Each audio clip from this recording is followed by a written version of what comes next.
The war in Ukraine, a Pentagon official calling the next few weeks a turning point that could define the future of Ukraine and the world beyond. And tonight, new revelations about Russia's potential new war plan. A top Russian commander saying the aim goes far beyond taking the eastern Donbas region, but to control all of southern Ukraine and possibly part of Moldova to the west. Vladimir Putin has declared victory in Mariupol, but the U.S. calls that disinformation, yet the city is destroyed. You can see these new images revealing the destruction and the brutality of the Russian assault. We're also back in Bucha tonight after Russian forces left, bodies filling up refrigerated trucks, residents lining up, hoping to find their missing loved ones. And now another round of U.S. military aid is on the way for this next critical stage in the fight. Here's ABC's James Longman in Ukraine again tonight. Tonight, Russia ramping up its assault on eastern Ukraine. Another attack on a hospital, this one in the Donbas region, ablaze.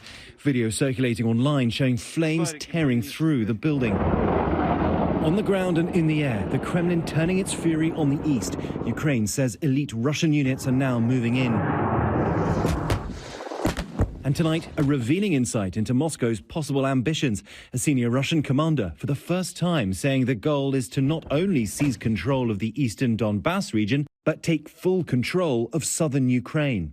That could include as far as the key port of Odessa, and maybe even a pro-Russian area of Ukraine's neighbour, Moldova. Given Russian difficulties on the battlefield so far, this may be beyond their scope. The Pentagon tonight saying it's not clear if this is the official Russian war plan. We're not going to be able to get inside Mr. Putin's head perfectly and know exactly what his long-term objectives are, or even his medium-term objectives. In Mariupol, new video showing the ongoing fight. The last battalion of Ukrainian resistance now surrounded by Russian forces. About 1,000 Ukrainian fighters and civilians are holed up in this massive steel plant. The Russians saying they won't storm it, but will not allow any supplies inside. These new satellite images reportedly showing a second mass grave just outside Mariupol. Officials say hundreds of murdered civilians may be buried there.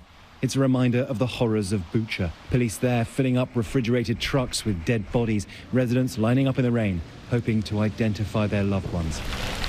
The UN tonight saying human rights officers documented the unlawful killings of 50 civilians in Bucha, many executed. In total, verifying more than 5,200 civilian casualties, nearly 2,400 of those killed. But the official toll will likely be much greater. A top UN official describing it as a horror story of violations perpetrated against civilians.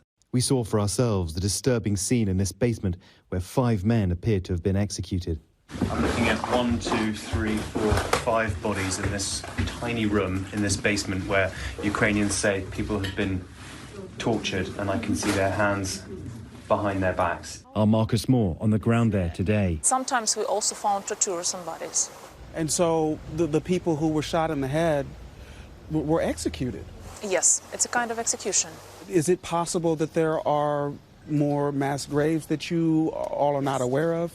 Yes, I think that we will find more. And in this monastery close to Russia's new eastern front, a priest prepares.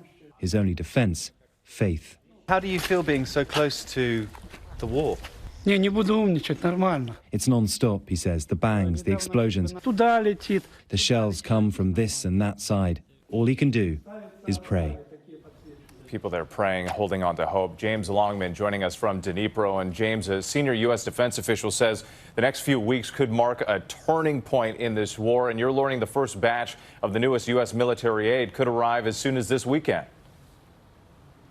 Yeah, that's right. The first of the U.S. artillery pieces should start arriving Sunday or Monday. And the U.S. believe it's the heavy weaponry that needs to get here soon before Russia makes its move to swallow up large parts of this country, of course, destabilizing Ukraine for years. And tonight, President Zelensky had an evening address in which he said he thinks Russia has every intention of invading other countries. Whit? All right, James, our thanks to you. Another difficult week of reporting. Hi, everyone. George Stephanopoulos here. Thanks for checking out the ABC News YouTube channel. If you'd like to get more videos, show highlights, and watch live event coverage, click on the right over here to subscribe to our channel. And don't forget to download the ABC News app for breaking news alerts. Thanks for watching.